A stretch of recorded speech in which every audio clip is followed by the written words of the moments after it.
ఓం శాంతి. ఈరోజు మురళి 5 జనవరి 2025.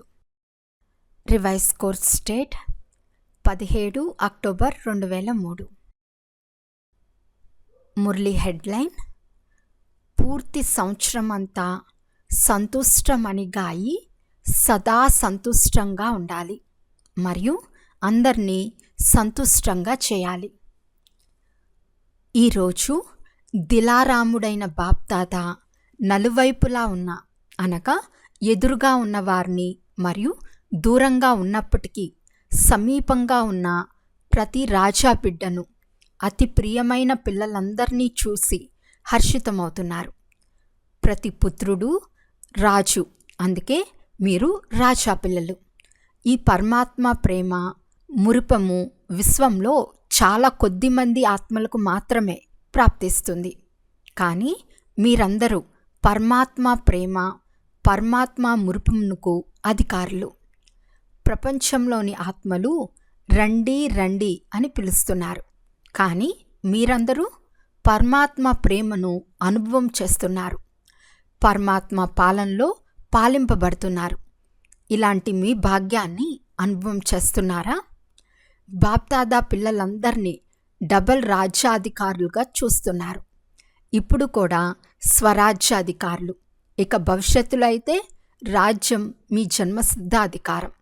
కనుక డబల్ రాజులు కదా. అందరూ రాజులే కదా, ప్రజలైతే కాదు కదా. అందరూ రాజయోగులేనా, లేక ఎవరైనా ప్రజాయోగులు కూడా ఉన్నారా? ఎవరైనా ప్రజాయోగులు ఉన్నారా? వెనుక ఉన్నవారు రాజయోగులేనా? ప్రజాయోగులు ఎవరు లేరు కదా. పక్కాయేనా? ఆలోచించి అవును అని చెప్పండి. రాజ్యాధికారులు అనగా సర్వ సూక్ష్మ మరియు స్థూల కర్మేంద్రియాలకు అధికారులు. ఎందుకంటే స్వరాజ్యం ఉంది కదా. మరి అప్పుడప్పుడు రాజులుగా అవుతున్నారా, లేక సదా రాజులుగా ఉంటున్నారా? ముఖ్యమైనది, మీ మనస్సు బుద్ధి సంస్కారాలకు కూడా అధికారులుగా ఉన్నారా? సదా అధికారులుగా ఉన్నారా, లేక అప్పుడప్పుడు ఉంటున్నారా? స్వరాజ్యం అని అన్నప్పుడు స్వరాజ్యం సదా ఉంటుందా, లేక ఒకరోజు ఉండి రెండో రోజు ఉండకుండా ఉంటుందా? రాజ్యం అంటే సదా ఉంటుంది కదా. కనుక సదా స్వరాజ్య అధికారి అనగా సదా మనస్సు బుద్ధి సంస్కారాలపై అధికారం. సదా ఉందా? సదాలో అవును అని అనటం లేదు. అప్పుడప్పుడు మనసు మిమ్మల్ని నడిపిస్తుందా, లేక మీరు మనసును నడిపిస్తున్నారా? అప్పుడప్పుడు మనస్సు యజమానిగా అవుతుందా? అవుతుంది కదా. కనుక సదా స్వరాజ్యాధికారులే విశ్వరాజ్యాధికారులుగా అవుతారు. సదా చెక్ చేసుకోండి, ఎంత సమయం మరియు ఎంత శక్తితో ఇప్పుడు మీ కర్మేంద్రియాలు మనస్సు బుద్ధి సంస్కారాలపై అధికారిగా అవుతారో అంతగానే భవిష్యత్తులో రాజ్యాధికారం లభిస్తుంది. ఒకవేళ ఇప్పుడు పరమాత్మ పాలన పరమాత్మ చదువు పరమాత్మ శ్రీమతం ఆధారంపై సంగంయుగంలోని ఈ ఒక్క జన్మ సదా అధికారిగా లేకుంటే 21 జన్మలు రాజ్యాధికారిగా ఎలా అవుతారు? లెక్కాచారం ఉంది కదా. ఈ సమయంలోని స్వరాజ్యం అనగా స్వయంపై రాజుగా అవటం ద్వారానే 21 జన్మల గ్యారంటీ ఉంది. నేనెవరు మరియు ఎలా తయారవుతాను? ఈ మీ భవిష్యత్తును వర్తమానం యొక్క అధికారం ద్వారా మీరు స్వయమే తెలుసుకోగలరు. ఆలోచించండి. విశేష ఆత్మలైన మీ అనాది ఆది పర్సనాలిటీ మరియు రాయల్టీ ఎంత ఉన్నతమైనది. అనాది రూపంలో కూడా ఆత్మలైన మీరు పరంధామంలో ఉన్నప్పుడు ఎంత మెరుస్తున్న ఆత్మలుగా కనిపిస్తారు. ఆ మెరుపు యొక్క రాయల్టీ పర్సనాలిటీ ఎంత గొప్పగా ఉంది, కనిపిస్తోందా? తండ్రి జతలో ఆత్మరూపంలో కూడా ఉంటారు, సమీపంగా కూడా ఉంటారు. ఎలాగైతే ఆకాశంలో కొన్ని నక్షత్రాలు చాలా ఎక్కువ మెరిసేవిగా ఉంటాయి కదా, అలా విశేష ఆత్మలైన మీరు కూడా తండ్రి జతలో విశేషంగా మెరిసే నక్షత్రాలుగా ఉంటారు. పరంధామంలో కూడా మీరు తండ్రికి సమీపంగా ఉంటారు. తర్వాత ఆదికాలమైన సత్యుగంలో కూడా దేవాత్మలైన మీ పర్సనాలిటీ రాయల్టీ ఎంత ఉన్నతమైనది. పూర్తి కల్పమంతట్లో తిరగండి. ధర్మాత్ములు వచ్చారు, మహాత్ములు వచ్చారు, ధరంపితలు వచ్చారు, నేతలు వచ్చారు, అభినేతలు వచ్చారు. కానీ సత్యయుగంలో దేవాత్మలైన మీకు కల పర్సనాలిటీ మరెవరికైనా ఉందా? మీ దేవతా స్వరూపం ఎదురుగా వస్తోంది కదా. వస్తుందా, లేక మేము అవుతామో లేదో తెలియదు అని అనుకుంటున్నారా? పక్కాయే కదా. మీ దేవతారూపాన్ని ఎదురుగా తెచ్చుకొని చూడండి. ఆ పర్సనాలిటీ ఎదురుగా వచ్చేసిందా? ఎంత రాయల్టీ ఉంది? ప్రకృతి కూడా పర్సనాలిటీ గలదిగా అయిపోతుంది. పక్షులు, వృక్షాలు, ఫలాలు, పుష్పాలు అన్నీ పర్సనాలిటీ గలవిగా రాయల్గా అయిపోతాయి. మంచిది. ఇప్పుడు ఇంకా కిందకి రండి. మీ పూజ రూపాన్ని చూసారా? మీ పూజ జరుగుతుందా? డబల్ విదేశీయులు పూజ్యులుగా అవుతారా, లేక భారతవాసులే అవుతారా? మీరు దేవీలుగా, దేవతలుగా అయ్యారా? తొండము, తోక కలిగిన దేవతలు కాదు. దేవీలది కూడా నల్లని రూపం కాదు. కానీ మందిరాలలో మీ పూజా స్వరూపులకు ఎంత రాయల్టీ, ఎంత పర్సనాలిటీ ఉందో చూడండి. మూర్తి 4 అడుగులు, 5 అడుగులు ఉంటుంది. కానీ మందిరాన్ని ఎంత పెద్దదిగా తయారు చేస్తారు. ఇదే మీ రాయల్టీ మరియు పర్సనాలిటీ. ఈ రోజుల్లో ప్రైమ్ మినిస్టర్ కావచ్చు, రాజులు కావచ్చు, కానీ పాపం వారి బొమ్మలను తయారు చేసి ఎండలో పెట్టేస్తారు. అవి ఏమైపోతున్నా సరే పట్టించుకోరు. అయితే మీ పూజ స్వరూపం యొక్క పర్సనాలిటీ ఎంత గొప్పది. బ్రాహ్మణ జీవితం యొక్క పర్సనాలిటీ ఎంత గొప్పది. డైరెక్ట్ భగవంతుడే మీ బ్రాహ్మణ జీవితంలో పర్సనాలిటీని, రాయల్టీని నింపారు. బ్రాహ్మణ జీవితం యొక్క చిత్రకారుడు ఎవరు? స్వయంగా తండ్రి. బ్రాహ్మణ జీవితం యొక్క పర్సనాలిటీ, రాయల్టీ ఏది? పవిత్రత. పవిత్రతయే రాయల్టీ. నిజమే కదా. బ్రాహ్మణాత్మలందరూ ఎవరైతే కూర్చున్నారో వారందరిలో పవిత్రత యొక్క రాయల్టీ ఉంది కదా. అవును అని తల ఊపండి. వెనక ఉన్నవారు చేతులెత్తుతున్నారు. మీరు వెనకలేరు, ఎదురుగా ఉన్నారు. చూడండి, దృష్టి వెనుకకు వెళ్తుంది. ముందున్న వారినైతే ఇలా చూడాల్సి వస్తుంది, కానీ వెనుకకు స్వతహాగా వెళ్తుంది. కనుక చెక్ చేసుకోండి. పవిత్రత పర్సనాలిటీ సదా ఉంటుందా? మనసా, వాచ, కర్మణ, వృత్తి, దృష్టి మరియు కృతి అన్నిట్లో పవిత్రత ఉందా? మనసా పవిత్రత అనగా సదా మరియు సర్వుల పట్ల శుభభావన, శుభకామన. ఎలాంటి ఆత్మగా ఉన్నప్పటికీ మనస్సులో పవిత్రత యొక్క రాయల్టీ అనగా సర్వుల పట్ల శుభభావన, శుభకామన, కళ్యాణ భావన, దయాభావన, దాతృత్వ భావన కలిగి ఉండటం. దృష్టిలో సదా ప్రతి ఒక్కరూ ఆత్మీక రూపంలో కనిపించాలి, లేక ఫరిస్తా స్వరూపంలో కనిపించాలి. భలే వారు ఫరిస్తాగా అవ్వకపోయినా కూడా నా దృష్టిలో ఫరిస్తా రూపం మరియు ఆత్మీక రూపమే ఉండాలి. కృతి అనగా సంబంధ సంపర్కంలోకి, కర్మలోకి వస్తూ సదా సర్వులకు స్నేహంనివ్వాలి, సుఖంనివ్వాలి. ఇతరులు స్నేహం ఇచ్చినా ఇవ్వకపోయినా అందరికీ స్నేహం ఇచ్చి స్నేహిగా అవ్వటం, సుఖం ఇవ్వటం నా కర్తవ్యం. మీ స్లోగన్ ఉంది కదా, దుఃఖం ఇవ్వకండి, దుఃఖం తీసుకోకండి. ఇవ్వకూడదు మరియు తీసుకోకూడదు. ఇచ్చేవారు ఎప్పుడైనా మీకు దుఃఖం ఇచ్చినా కానీ మీరు దాన్ని సుఖపు స్మృతిలో చూడండి. కింద పడిపోయిన వారిని ఇంకా కిందకి పడేయరు. కింద పడిపోయిన వారిని సదా పైకి ఎత్తటం జరుగుతుంది. వారు పరవశులై దుఃఖం ఇస్తున్నారు అనగా కింద పడిపోయినట్లే కదా. కనుక వారిని కింద పడేయరాదు. పాపం వారిని ఇంకా ఒక తన్ను తన్నకూడదు. వారిని స్నేహంతో పైకెత్తండి. అందులో కూడా దానం అనేది మొదట ఇంటి నుండి ప్రారంభమవుతుంది. అనగా మీ సర్వ సాతీలు, సేవా సాతీలు, బ్రాహ్మణ పరివారంలోని సాతీలు ప్రతి ఒక్కరిని ఉన్నతికి తీసుకెళ్ళాలి. వారు తమ చెడును చూపించినా కానీ మీరు వారి విశేషతలను చూడండి. నెంబర్ వారుగా అయితే ఉన్నారు కదా. దీని స్మృతి చిహ్నంగానే మీ మాల ఉంది. కనుక అందరూ మొదటి నెంబర్లో అయితే ఉండరు కదా. 108 నెంబర్ ఉంది కదా. కనుక నెంబర్ వారుగా ఉన్నారు మరియు ఉంటారు కూడా. కానీ నా బాధ్యత ఏమిటి? నేను 8లో అయితే లేను, బహుశా 108లో వస్తానేమో అని ఆలోచించకండి. 108 చివరిలో కూడా నా నెంబర్ ఉండవచ్చు, కనుక నాలో కూడా కొన్ని సంస్కారాలు ఉంటాయి కదా అని అనుకోకండి. ఇతరులకు సుఖం ఇస్తూ స్నేహంను ఇస్తూ మీ సంస్కారం కూడా స్నేహిగా సుఖీగా తప్పకుండా అయిపోతుంది. ఇది సేవ అయింది మరియు ఈ సేవ మొదట ఇంటి నుండి ప్రారంభమవ్వాలి. బాప్దాదాకు ఈరోజు ఒక విషయంపై నవ్వు వచ్చింది. అదేమిటో చెప్పమంటారా?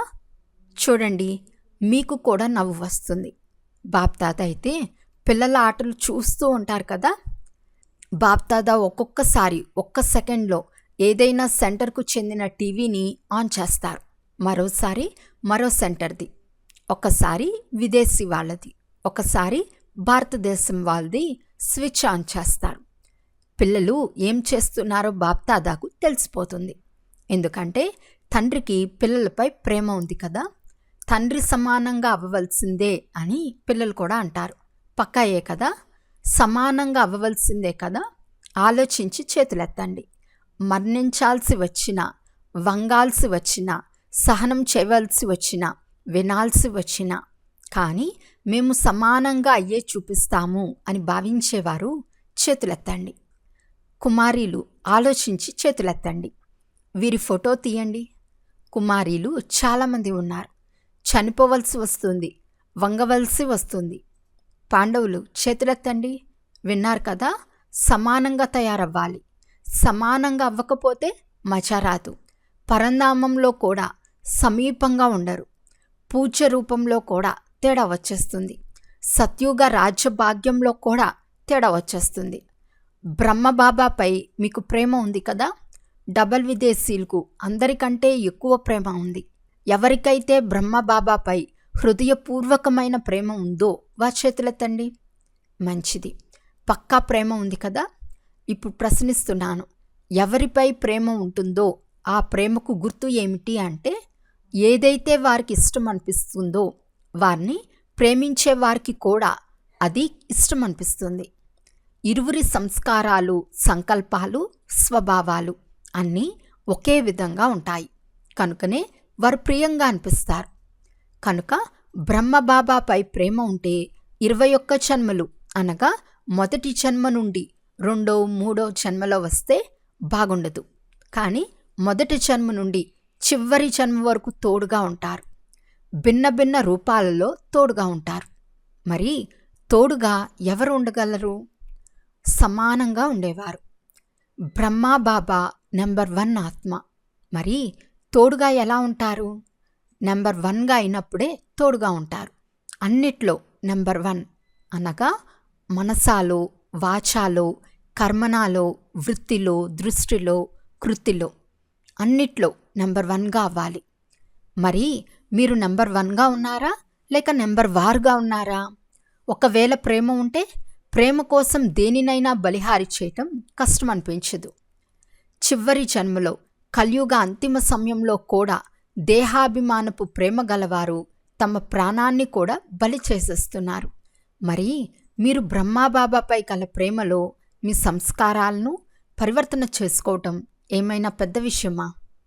అదేమైనా పెద్ద విషయమా? కానే కాదు. మరి ఈ రోజు నుండి అందరి సంస్కారాలు పరివర్తన అయిపోయాయా? పక్కానా? రిపోర్ట్ వస్తుంది. మీ సాతీలు రాస్తారు. పక్కానా? దాదీలు వింటున్నారా?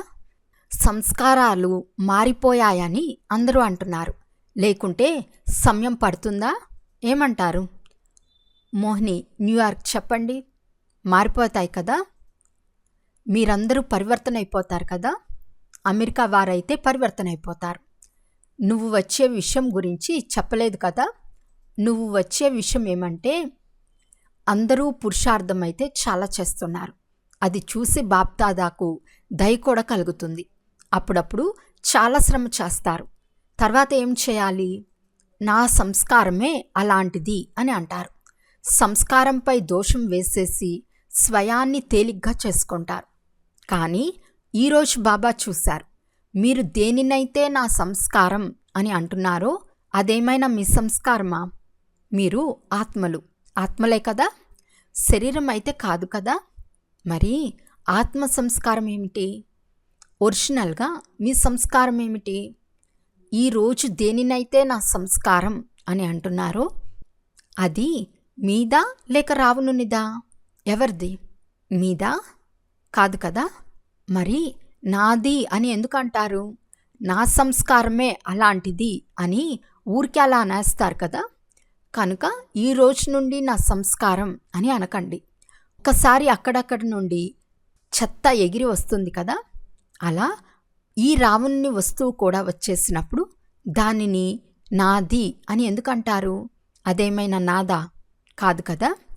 కనుక ఇక మీదట ఎప్పుడు అలా అనకండి. నాది అని అన్నప్పుడు నేనెవరు, నా సంస్కారం ఏది అని గుర్తు తెచ్చుకోండి. దేహాభిమానంలో నా సంస్కారం అనేది వస్తుంది, ఆత్మాభిమానంలో ఈ సంస్కారం ఉండదు. ఇప్పుడు ఈ భాషను కూడా పరివర్తన చేసుకోండి. నా సంస్కారము అని అనేసి సోమరులుగా అయిపోతారు. నా భావం అది కాదు, నా సంస్కారం అని అంటారు. మరొక శబ్దం ఏమంటారు? నా స్వభావం అని అంటారు. స్వభావం అనే పదం ఎంత బాగుంది. స్వ అనేది సదా మంచిగా ఉంటుంది. నా స్వభావం అని అన్నప్పుడు స్వయం యొక్క భావం సదా మంచిగా ఉంటుంది, చెడుగా ఉండదు. కనుక నా స్వభావము, నా సంస్కారము అనే పదాలు ఏవైతే ఉపయోగిస్తారో ఇప్పుడు ఈ భాషను మార్చుకోండి. ఎప్పుడు నాది అనేది వచ్చినా నా ఒరిజినల్ సంస్కారం ఏది అని గుర్తు తెచ్చుకోండి. ఇలా ఎవరంటారు? నా సంస్కారం అని ఆత్మ అంటుంది కదా. ఎప్పుడైతే ఇలా ఆలోచిస్తారో మీపై మీకే నవ్వు వస్తుంది కదా. నవ్వు వచ్చింది అంటే ఏదైతే తప్పు చేస్తారో అది సమాప్తమైపోతుంది. దీనినే భాషను మార్చుకోవటం అని అంటారు. అనగా ప్రతి ఆత్మ పట్ల స్వమానం మరియు సన్మానం కలిగి ఉండటం. స్వయం కూడా సదా స్వమానంలో ఉండండి, ఇతరులను కూడా స్వమానంతో చూడండి. ఏవైనా మీకు ఇష్టం లేని విషయాలు జరిగినప్పుడు, ఎప్పుడైనా ఏదైనా డిస్టర్బెన్స్ జరిగినప్పుడు మీకు ఇష్టమవుతుందా? ఇష్టపడదు కదా. కనుక ఒకరినొకరు స్వమానంతోనే చూసుకోండి. వీరు విశేషమైన ఆత్మ, వీరు తండ్రి ద్వారా పాలింపబడుతున్న బ్రాహ్మణాత్మ, వీరు కోటిలో కొందరు, ఆ కొందరిలో కూడా ఒక ఆత్మ అనే స్వమానంతో చూడండి. కేవలం ఒక పని చేయండి, మీ నయనాలలో బిందువును ఇముడ్చుకోండి, అంతే. ఒక బిందువు ద్వారా అయితే చూస్తారు, రెండో బిందువును కూడా ఇముడ్చుకున్నారు అంటే ఏమీ అవ్వదు, శ్రమ చేసే అవసరం ఉండదు. ఆత్మను చూస్తూ ఉంది, ఆత్మతో మాట్లాడుతూ ఉంది. ఆత్మీక వృత్తి, ఆత్మీక దృష్టిని తయారు చేసుకోండి. ఏం చేయాలో అర్థమైందా? ఇప్పుడు నా సంస్కారం అని ఎప్పుడు అనకండి. స్వభావం అని అన్నప్పుడు స్వయం యొక్క భావంలో ఉండండి, సరేనా? బాప్దాదా ఏం కోరుకుంటున్నారు అంటే ఈ పూర్తి సంవత్సరం అంతా భలే సీజన్ 6 మాసాలే నడుస్తుంది, కానీ పూర్తి సంవత్సరం అంతా ఎప్పుడూ ఎవరిని కలిసినా, మీరు పరస్పరంలో కలిసినా, ఇతర ఆత్మలతో కలిసినా, ఎప్పుడు కలిసినా, ఎవరిని కలిసినా వారందరికీ సంతుష్టత యొక్క సహయోగాన్ని ఇవ్వండి. స్వయం కూడా సంతుష్టంగా ఉండండి, ఇతరులను కూడా సంతుష్టపరచండి. ఈ సీజన్ యొక్క స్వమానం సంతుష్టమని, సదా సంతుష్టమని. అన్నయ్యను కూడా మనీ అని అంటారు. మన అనేది ఉండదు, మనీ అనేది ఉంటుంది. ఒక్కొక్క ఆత్మ ప్రతి సమయంలో సంతుష్టమనిగా ఉండాలి. స్వయం సంతుష్టంగా ఉంటే ఇతరులను కూడా సంతుష్టపరుస్తారు. సంతుష్టంగా ఉండాలి మరియు సంతుష్టంగా చేయాలి, సరేనా? ఇష్టమేనా? చాలా మంచిది. శుభాకాంక్షలు. ఏది ఏమైపోయినా మీ స్వమానం అనే సీటుపై ఏకాగ్రం అవ్వండి. ఒక్కసారి ఒక సీటుపై, ఒక్కసారి మరొక సీటుపై ఇలా భ్రమించకండి. మీ స్వమానం అనే సీటుపై ఏకాగ్రంగా ఉండండి. సీటుపై ఏకాగ్రంగా సెట్ అయి ఒకవేళ ఏదైనా విషయం వచ్చినప్పుడు దాన్ని ఒక కార్టూన్ షో వలె చూడండి. కార్టూన్ షో చూడటం మంచిగా అనిపిస్తుంది కదా, కనుక ఇది సమస్య కాదు. కార్టూన్ షో నడుస్తుందని భావించండి. ఒకసారి సింహం వస్తుంది, ఒకసారి మేక వస్తుంది, ఒకసారి తేలు వస్తుంది, ఒకసారి మురికి బల్లి వస్తుంది. ఇదంతా కార్టూన్ షో. మీ సీటు నుండి అప్సెట్ అవ్వకండి, అప్పుడు మజా వస్తుంది. అచ్చా, నలువైపులా ఉన్న ప్రియమైన రాజా పిల్లలకు, సర్వస్నేహి, సహయోగి, సమానంగా అయ్యే పిల్లలకు, సదా తమ శ్రేష్ఠ స్వభావాన్ని, సంస్కారాన్ని స్వరూపంలో ఎమర్చేసుకునే పిల్లలకు, సదా సర్వులకు స్నేహాన్ని, సుఖాన్ని ఇచ్చే పిల్లలకు, సదా సంతుష్టమనులుగా అయి సంతుష్టతా కిరణాలను వ్యాపింపచేసే పిల్లలకు బాప్దాదా యొక్క ప్రియ స్మృతులు మరియు నమస్తే. పిల్లలందరి తరపు నుండి బాప్దాదాకు ప్రియ స్మృతులు మరియు నమస్తే నమస్తే నమస్తే. వరదానము: శుభచింతన మరియు శుభచింతక స్థితి యొక్క అనుభవం ద్వారా బ్రహ్మాబాబా సమానం మాస్టర్ దాతా భవ. బ్రహ్మాబాబా సమానంగా మాస్టర్ దాతగా అవ్వాలి అంటే ఈర్ష, అసూయ భావన మరియు విమర్శించటం, ఈ 3 విషయాల నుండి ముక్తులుగా ఉండండి. సర్వుల పట్ల శుభచింతకులుగా అవ్వండి మరియు శుభచింతన యొక్క స్థితిని అనుభవం చేయండి. ఎందుకంటే ఎవరిలో అయితే ఈర్ష అనే అగ్ని ఉంటుందో వారు స్వయం కాల్తారు, ఇతరులను కూడా వ్యాకులపరుస్తారు. అసహ్య భావన కలవారు స్వయం కూడా కింద పడతారు, ఇతరులను కూడా కింద పడేస్తారు. తమాషాకైనా ఇతరులను విమర్శించేవారు ఆత్మను ధైర్యహీనంగా చేసి దుఃఖపరుస్తారు. కనుక ఈ 3 విషయాల నుండి ముక్తులుగా ఉండండి. శుభచింతక స్థితిని అనుభవం చేయటం ద్వారా దాత యొక్క పిల్లలు మాస్టర్ దాతలుగా అవ్వండి. స్లోగన్: మనసు, బుద్ధి, సంస్కారాలపై సంపూర్ణ రాజ్యం చేసే స్వరాజ్య అధికారులుగా అవ్వండి. అచ్చా, ఓం శాంతి.